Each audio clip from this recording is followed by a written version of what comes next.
Olá, eu sou o professor Estevão Gandhi, professor de Direito do Trabalho e Direito Processual do Trabalho. E hoje estamos aqui mais uma vez começando um programa Saber Direito Responde. Hoje nós temos aqui a presença de três alunas do curso de Direito que vão poder participar do programa conosco. E eu passo então a primeira pergunta para que elas venham a trazer os pontos relevantes da nossa disciplina do nosso curso ao longo dessas aulas. Eu estou aqui com a Larice, com a Tamires e com a Juliane. Vamos lá? É possível demitir o empregado por justa causa no curso do aviso prévio? Veja bem, no curso do contrato de trabalho, o empregado provavelmente vai receber um aviso prévio. Esse aviso prévio pode ser trabalhado ou pode ser indenizado. Quando a gente vê uma pergunta nesse sentido, se eu posso ou se eu não posso dispensar o empregado no curso desse aviso prévio tem que ser trabalhado. A gente vai pegar e vai fazer uma análise. No curso do aviso prévio, se ele está cumprindo esse aviso, ele estava sendo dispensado sem justa causa.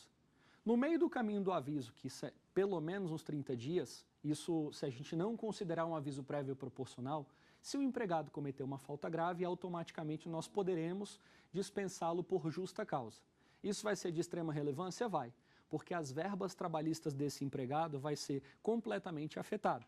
Por exemplo, numa dispensa sem justo motivo, esse trabalhador tem direito ao aviso prévio, às férias proporcionais, o 13º salário proporcional, ele tem direito a sacar o seu próprio FGTS, ele tem direito a uma indenização de 40% que vai incidir sobre o FGTS, sem contar os direitos adquiridos. A partir do momento em que no curso do aviso prévio ele comete a falta grave, aquelas verbas que ele teria direito, ele deixa de receber. Ou seja, ele não vai mais ter o restante do período do aviso, ele não vai ter direito ao 13º salário, ele não vai ter direito às férias proporcionais. O FGTS, que numa outra hipótese ele poderia fazer o levantamento, o dinheiro já vai ficar retido, ele já não vai mais poder sacar. E ele não vai ter direito àquela indenização de 40% porque ele simplesmente deu motivo ao rompimento da relação empregatícia. Então é uma situação bem peculiar. O trabalhador acha, muitas vezes, que só porque está próximo dele ser dispensado, próximo do contrato acabar sem justo motivo, ele não poderia ser dispensado por justa causa. Pode sim, sem nenhum problema. Inclusive, nós temos uma súmula do Tribunal Superior do Trabalho que relata justamente essa parte. É a súmula 73 do TST. Professor, o atraso no pagamento do salário é uma falta grave praticada pelo empregador e quais são os efeitos disso? Veja bem, o salário, nós normalmente costumamos dizer que o salário tem natureza alimentar. Então, o empregado não pode ficar sem receber salário nem um único mês. Ele trabalha 30 dias contínuos e recebe o pagamento do salário até o 5º dia útil do mês subsequente ao trabalhado. Se esse empregado, em tese, ficar sem o salário, consequentemente, ele fica sem um alimento e, consequentemente, ele vai morrer de fome. Então, é basicamente isso. Esse é o pensamento da justiça social, que é a justiça do trabalho. Ficar sem receber o pagamento do salário, ou então ter um atraso nesse pagamento, acarreta o que especificamente para o empregado? Primeiro, as contas continuam chegando na casa dele. Segundo ponto, o risco da atividade econômica é do empregador, não do empregado. Então eu, empregado, não quero nem saber qual foi o motivo do atraso. O fato é que no dia certo, o meu pagamento deve estar ali. E se por um acaso o seu empregador não efetua o pagamento, o empregador deixa de cumprir uma das obrigações do contrato de trabalho. Quando você faz um contrato, você celebra um contrato de trabalho, numa das cláusulas está escrito: eu vou prestar o serviço durante o mês inteiro, em contrapartida receberei o meu salário. Se por um acaso o empregador deixa de efetuar o pagamento ou atrasa, ele deixa de cumprir uma das obrigações do contrato, que consequentemente vai acarretar no que a gente chama de rescisão indireta do contrato. Na rescisão indireta do contrato, acarreta justamente o rompimento de uma relação empregatícia, o rompimento dessa relação empregado e empregador, mas por um simples motivo, uma falta grave praticada pelo empregador. Então, lá no artigo 483, especificamente na linha D da CLT, ele vai dizer, olha, quem descumpre o contrato de trabalho, quando o seu empregador descumpre as obrigações oriundas desse contrato, ele simplesmente pode dar o contrato por rompido. Só que ele, empregador, normalmente não aceita isso. Então, o empregado vai ter que demandar contra o empregador na Justiça do Trabalho e o juiz vai declarar que o contrato, além de ter sido rompido, foi rompido por falta grave cometida pelo empregador contra o empregado. Então é plenamente possível e esses são os efeitos. É o rompimento da relação empregatícia. Professor, o empregado que tem estabilidade, ele pode ser demitido por justa causa? Veja bem, o empregado com estabilidade. Estabilidade é uma garantia no emprego. Então, é uma garantia ou então um sistema de garantia, a fim de que esse empregado não seja dispensado imotivadamente. Quando o empregado tem estabilidade, muitas vezes ele acha que a estabilidade faz com que o empregador nunca venha dispensar esse empregado. E isso não é correto. Isso não é uma afirmativa verdadeira. Quando nós vamos fazer uma análise daquele empregado que tem estabilidade, a única hipótese, em tese, de ser legal a dispensa desse empregado é se por um acaso ele cometeu uma falta grave. O empregado que tem estabilidade não pode ser dispensado sem justo motivo. Se ele for dispensado sem justo motivo, ele pode pleitear a reintegração no emprego, ele vai voltar de uma forma ou de outra. Agora, quando o empregado comete uma falta grave no curso dessa estabilidade, não existe estabilidade que venha a resistir. Vou dar um exemplo. Imagina só que tem uma gestante, a mulher está grávida, ela tem estabilidade desde o momento em que confirma a gravidez até 5 meses depois do parto. Se existe esse período estabilitário, em tese ela não poderia ser dispensada porque ela tem esse respaldo da letra da lei. O fato é que no curso dessa estabilidade, ela foi flagrada furtando a empresa, ou então agrediu fisicamente o empregador. Será que uma estabilidade, ela ultrapassa aquela fidúcia, aquela confiança que existe entre empregado e empregador? Ela não pode ultrapassar. Então, uma das hipóteses que nós podemos dispensar empregado por justa causa, mesmo tendo a questão da estabilidade como sendo uma garantia no emprego. Tudo bem? A postagem de e-mail com conteúdo pornográfico acarreta penalidade ou ao empregado? E-mail pornográfico. Isso aqui é um tema muito debatido hoje dentro do Tribunal Superior do Trabalho, principalmente quando se trata de grandes empresas. Porque, veja bem, o e-mail pornográfico não é quem recebe que efetivamente vai ser dispensado, mas normalmente quem envia. Você tem que receber de alguém. Então, vamos imaginar que tem um e-mail, e esse e-mail é uma caixa postal, uma caixa de e-mail corporativo. Pelo e-mail corporativo fica mais fácil. No e-mail corporativo, o Tribunal Superior do Trabalho já decidiu que o empregador pode ter acesso a todo o conteúdo e isso não viola os direitos e garantias fundamentais desse empregado. Então, veja bem, se o empregado recebeu em mensagem, e-mail, com conteúdo pornográfico, a partir do momento em que ele clica, que ele acessa aquele conteúdo, que ele vê que é pornografia, de imediato ou ele deve fechar ou ele deve deletar. O grande mal hoje do empregado, principalmente quando se tem empregado homem do sexo masculino, é que ele não se contenta então somente ver o conteúdo, ou então ele não se contenta e na hora que vê que a pornografia identificou, ele fechar o conteúdo do e-mail. O que ele resolve fazer? Ele resolve repassar o e-mail para os colegas. É aí que está o grande problema. Até o momento em que ele simplesmente recebeu o conteúdo do e-mail e ele viu que é pornografia, ele deve fechar. Mas se ele simplesmente recebeu e repassou, no momento em que ele fez o repasse, o empregador já tem o domínio daquela mensagem que está sendo enviada e automaticamente pode dispensar esse empregado por justa causa. É claro que a gente tem que agir com razoabilidade. Já vi situações, já emiti parecer a respeito, onde um empregado, um excelente empregado, nunca teve uma falta e simplesmente encaminhou para um colega um e-mail pornográfico. A empresa, agindo com razoabilidade, proporcionalidade na medida, simplesmente resolveu dar uma advertência ou uma suspensão. No caso, deu uma suspensão de 2 dias para que esse empregado ficasse atento em relação ao conteúdo da mensagem e não viesse a propagar esse tipo de mensagem. E tem mais um outro ponto. O outro ponto é que, dependendo do conteúdo da mensagem, se o empregador tiver conhecimento, se ele efetivamente viu, essa mensagem pode trazer uma repercussão na esfera penal. Imagina só, que são fotos de mulheres e crianças nuas. Olha só, a gente está aqui diante de um fato onde envolve a questão da pedofilia tão combatida. O empregador tem por obrigação ir lá fazer um registro de ocorrência? Não tem obrigação. Mas numa função social que normalmente as pessoas devem desenvolver e devem desempenhar na sociedade moderna de hoje, o mais correto seria tomar uma providência em relação àquele empregado que está procedendo dessa forma e, consequentemente, comunicar à autoridade policial a respeito do fato ocorrido, levando uma cópia das mensagens para que essa autoridade policial tome as providências. Então, é plenamente possível dispensar um empregado por justa causa. O empregador tem plena ciência daquilo ali, ele tem plenas condições de dispensar esse empregado, conseguindo provar, que essa é a parte mais importante. É conseguir provar. Se for em um meio particular, por exemplo, o empregador não tem condições de provar, porque ele não tem acesso à senha do empregado e tem acesso ao conteúdo da mensagem. Então, se for e-mail pornográfico de e-mail corporativo, o empregador tem possibilidade de tomar uma providência e dispensar o empregado por justa causa. Se for um e-mail particular, a probabilidade dele conseguir provar é mínima, mas pode ser que ele consiga provar por outros meios. Uma prova testemunhal que estava passando e viu o empregado acessando um conteúdo pornográfico, vídeos pornográficos, fotos pornográficas ou coisa do tipo. É uma possibilidade de se provar, mas é um pouco mais complexo, é plenamente possível também. Tudo bem? Professor, as filmagens em banheiros ou vestiários, elas são hipóteses de rescisão indireta? Filmagem em banheiro e filmagem em vestiário. Será que é uma hipótese de rescisão indireta? Será que o empregador ele comete uma falta grave nessa situação? Veja bem, a revista é plenamente permitida. Quando eu falo revista, é revistar a bolsa do funcionário.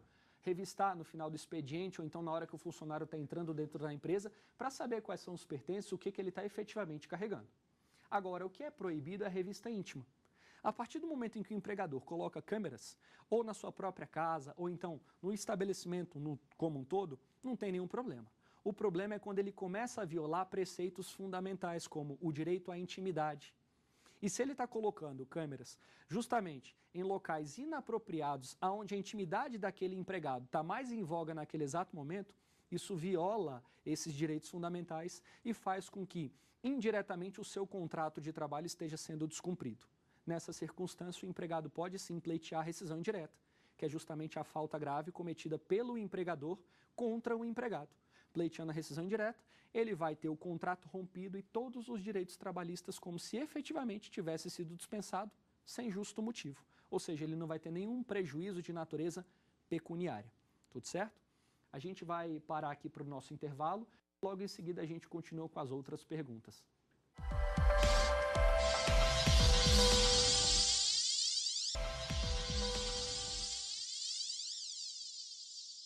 Continuando com as nossas perguntas do Saber Direito Responde, agora nós temos uma pergunta aqui da nossa estudante de Direito e vamos ver qual que é essa pergunta tão complexa. Então, professor, voltando à pergunta da Juliana, eu queria saber se o empregador ele pode ter acesso às mensagens de e-mail do empregado. Se o empregador pode ter acesso às mensagens de e-mail só se for e-mail corporativo. Se for e-mail particular, não tem possibilidade. Mas só as mensagens de e-mail é o suficiente para aprovar alguma coisa? As mensagens de e-mail são elementos essenciais tanto para o empregado quanto para o empregador. O empregado pode muito bem utilizar aquelas mensagens que o empregador encaminha para ele para poder fazer prova num processo trabalhista, como, por exemplo, para poder decifrar que aquele empregado tinha férias vencidas e que até hoje ele não pôde usufruir. Ou então que o empregador assediava sexualmente esse empregado, ou então que o empregador assediava moralmente esse empregado, que a pressão era constante. Tudo isso aí serve como sendo uma prova, só que só o e-mail corporativo. O Tribunal Superior do Trabalho ele foi bem claro nesse ponto, não existe mais dúvida e nem celeuma a respeito. O fato é, o e-mail corporativo é de propriedade do empregador. O empregado utiliza esse e-mail como uma ferramenta de trabalho e como ferramenta de trabalho, o empregador tem direito a ter acesso a todo o conteúdo que é tanto recebido quanto enviado. Então não tem nenhum problema, pode sim, inclusive serve como meio de prova. Mas o e-mail privado, ele também pode ser monitorado, digamos assim? O e-mail privado pode ser monitorado? O e-mail privado, normalmente quando nós recebemos uma mensagem específica nesse e-mail privado, essa mensagem ela não fica gravada, mas qualquer arquivo que nós normalmente viemos a abrir nesse e-mail privado, ele vai abrir e consequentemente vai salvar uma cópia dentro no seu arquivo de computador. Se por um acaso o empregador conseguir provar que aquele arquivo que não deveria ter sido recebido e não deveria ter sido aberto, além de ter sido recebido, foi repassado também e foi justamente de um e-mail particular, se ele tiver como provar isso, o empregado pode sofrer as consequências. Só que é uma situação e é um caminho muito longo para se seguir e para poder ser alcançado. Porque tem que ter uma especialização muito grande no ramo de informática e tem que ser uma questão que não caiba discussão. Porque se por um acaso o empregador dispensa um empregado por justa causa em decorrência disso, de um e-mail particular que ele recebeu, que tinha um conteúdo inapropriado e resolveu romper o contrato, a gente tem que lembrar de um ponto essencial, que quando o empregador manda o empregado embora, o ônus, a obrigação de provar O término dessa relação empregatícia e a justa causa é do empregador. Então o empregado está numa vantagem tremenda, porque ele não precisa provar absolutamente nada em relação a isso, e sim o empregador que mandou o empregado embora. Tanto é assim que eu sempre cito como exemplo da dificuldade que a gente tem de mandar uma empregada doméstica embora. É muito complicado, porque normalmente está só você e ela. E só você e ela, como é que você vai provar? Conseguiu entender? Então é basicamente isso. Entrando na questão do procedimento da empregada, da questão da empregada, qual é o procedimento adotado para dispensar uma empregada doméstica? Qual o procedimento adotado para dispensar uma empregada doméstica? A gente vai então pensar nas duas possibilidades de dispensa. Numa dispensa sem justo motivo, você simplesmente fala, olha, a partir de hoje, estou te dando aviso prévio, daqui a 30 dias o contrato de trabalho acaba. Seria esse o mais cômodo, mais fácil. Só que esse mais fácil não é o que normalmente a gente consegue visualizar na prática. Na prática, muitas vezes acontece a situação da empregada doméstica cometer uma falta grave e o empregador precisar dispensá-la. E é aqui que reside o grande problema, porque o empregador ele não tem conhecimento jurídico a respeito de como proceder. E como é que a gente deve proceder?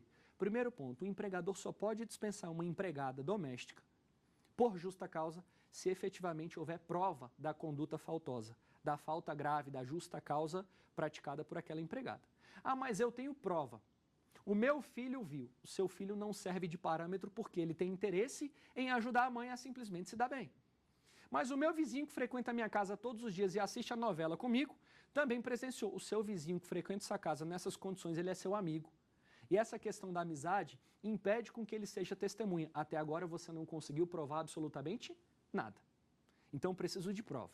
Como é que a gente hoje tem tentado se resguardar quando se trata do vínculo empregatício doméstico? É simples. Hoje nas televisões, nos jornais, em todos os meios de comunicação, quando se vê uma empregada doméstica sendo dispensada por justa causa, a prova da justa causa está filmada. Então esse é um meio utilizado. Lembrando, voltando a, inclusive numa pergunta que já foi feita, não coloque as câmeras, apesar de ser a sua residência, dentro do quarto dela, onde ela tem a própria intimidade, dentro do banheiro dela, onde ela tem a própria intimidade, porque senão acaba que tem uma violação ao direito e, consequentemente, isso acarreta um dano moral. Mas é possível e tem algum procedimento? Procedimento não tem, mas a gente tem que observar requisitos essenciais. Saber se efetivamente aquilo que ela cometeu é uma falta grave, dentro de uma razoabilidade, e saber se efetivamente tem prova para demonstrar que aquela falta cometida é uma falta passível de dispensar esse empregado e romper o contrato por justa causa. Fora isso, é tudo dentro da normalidade. Professor, existe proibição na lei de relação afetiva amorosa entre empregador e empregado? Será que existe uma proibição? Essa é uma boa pergunta, né? Algumas lojas de shopping, pelo menos às vezes eu sou instado a dar um parecer, eles falam assim, aqui na nossa loja a gente proíbe namoro, loja de shopping. Essas lojas que vendem roupas normalmente. Aí um dia eu indaguei ao empregador e disse, mas por que é proibido? Ele diz que a probabilidade de um auxiliar o outro em condutas reprováveis pela empresa é altíssima. Então, uma política da empresa que está sendo adotada. Não é que existe uma proibição. O que você não pode fazer, a lei não proíbe. Mas o que você não pode fazer é trazer essa relação pessoal que existe entre empregado e um outro empregado, ou até mesmo o empregado e o empregador, para dentro do estabelecimento, para dentro da prestação de serviço. A isso aí você vai encontrar uma resistência muito forte da doutrina que a gente vai chamar de mau procedimento. Isso não é um procedimento que se espera de uma pessoa de senso comum. Então você tem que saber muito bem separar a relação pessoal da relação profissional. Não tem nenhuma proibição na letra da lei. Se alguma empresa trouxer isso como sendo condição, a gente pode até questionar acerca da nulidade desse dispositivo ou dessa cláusula. Tudo certo? Professor, o empregado que participa de happy hour com o empregador, ele pode ser demitido? Se ele pode ser demitido, o empregado foi participar de um happy hour com o empregador. Se ele participou desse happy hour, normalmente, a gente vê no happy hour, principalmente numa cesta de feijoada, ou então principalmente num café da manhã, ou então, dependendo do horário, uma cervejinha, uma caipirinha, que normalmente combina na sexta-feira, e o empregador costumeiramente faz isso. Já fiz muito isso, já levei muito advogado lá do meu escritório para poder ir almoçar, então ia almoçar todo mundo e no final das contas falava, e aí doutor, eu posso tomar uma cerveja? E muitas vezes eu já falei, não tem nenhum problema, uma tulipa de cerveja não vai afetar o trabalho, não vai prejudicar na prestação de serviço, pelo menos na minha empresa, principalmente que a gente trabalha muito com prazo e não tinha prazo a ser cumprido. O que eu não posso fazer é simplesmente autorizar o empregado a fazer isso, o empregado beber, ter, em tese, uma embriaguez e levar essa embriaguez para dentro do estabelecimento. E, no final das contas, eu me valer da própria torpeza, já que eu autorizei, para poder mandar esse empregado embora. Então, posso ou não posso? Se eu autorizei, eu não posso. Senão, eu estou valendo da própria torpeza. Isso seria injusto com o trabalhador. Agora, se simplesmente eu não autorizei e esse empregado tem o hábito de toda sexta-feira ir almoçar com um colega e tomar 1, 2, 3 cervejas, tomar uma vodka, tomar alguma bebida, e ir prestar o serviço logo em seguida, pós-almoço, isso pode vir a afetar a prestação de serviço e, consequentemente, ele pode ser dispensado por justa causa. Eu me recordo que, na sexta-feira, eu fui almoçar num restaurante e estava tendo prestação de serviço normal. E quando eu estava no restaurante, eu vi muitos empregados de diversas empresas com crachá, com camiseta, com uniforme. E na mesma hora que eu estava ali pedindo o meu prato para eu poder almoçar, eu estava apontando o dedo assim para eles e pensando comigo. Aquele vai ser dispensado por justa causa, aquele por justa causa, aquele por justa causa. Por quê? Todos estavam bebendo. Então a embriaguez em serviço não é simplesmente beber dentro do serviço. É beber fora do serviço ou dentro e que essa bebedeira ou essa embriaguez tenha repercussão diretamente dentro do trabalho, o que pode acarretar na justa causa. Então é plenamente possível? Depende da situação. Se o empregador convida, mas não autoriza o empregado beber e mesmo assim ele insiste, ele está correndo o risco de ser dispensado por justa causa. Se não, aí a gente não vai ter nenhum problema, já que o empregador consentiu e perdoou o trabalhador quando ele simplesmente utilizou da bebida alcoólica. Ok? Certo. Como o trabalhador temporário pode reivindicar se for demitido? Como é que o trabalhador temporário pode reivindicar se ele for demitido? O trabalhador temporário ele é regido por uma lei específica. É a Lei 6.019 de 1974. Lá vai disciplinar que esse trabalhador só pode prestar serviço por no máximo 3 meses para um mesmo tomador de serviço. Então ele não pode ficar no mesmo tomador de serviço por período superior a isso. O detalhe é que funciona basicamente assim. Existe uma empresa que precisa de mão de obra de trabalho temporário. Essa empresa não pode contratar diretamente o trabalhador temporário. Então, essa empresa vai contratar uma empresa de trabalho temporário.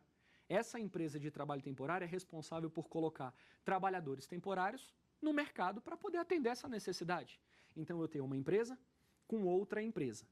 E aí, por fim, eu venho e tenho o trabalhador temporário. Esse trabalhador temporário vai prestar serviço lá em cima, para aquela empresa que tinha necessidade, para aquela empresa que tinha uma demanda extraordinária de serviço. Vai prestar serviço, mas espera aí, tem algum empregador direto? Ele é empregado dessa empresa que está se aproveitando da mão de obra ou daquela que dispõe da prestação de serviço dele? Quem é que pode mandar esse empregado embora por justa causa? E ele pode ou não pode ser demandado? Ele pode ou não pode ser dispensado? Pode. Tanto ele pode ser dispensado por quem aproveita da mão de obra dele, quanto por aquela empresa que efetivamente dispõe a mão de obra dele no mercado específico de atuação. Então não tem nenhum problema.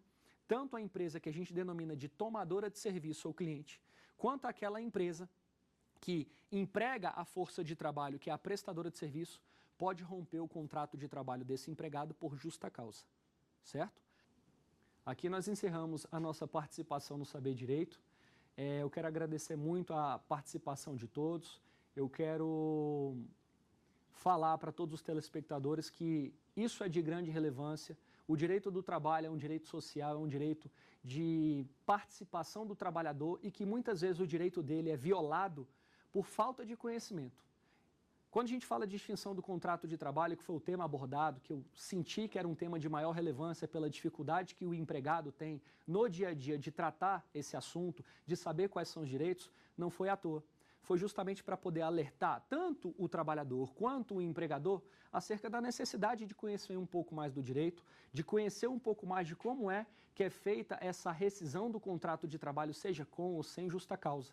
Então essas 5 aulas eu acredito que venha a tentar, de uma forma ou de outra, contribuir com qualquer pessoa que precise saber um pouquinho mais do direito do trabalho, seja no concurso público, seja na faculdade, seja no dia a dia, seja com a sua própria vida, seja com uma empregada que você tem ou com um empregado que você tem, ou você até mesmo na qualidade de empregador.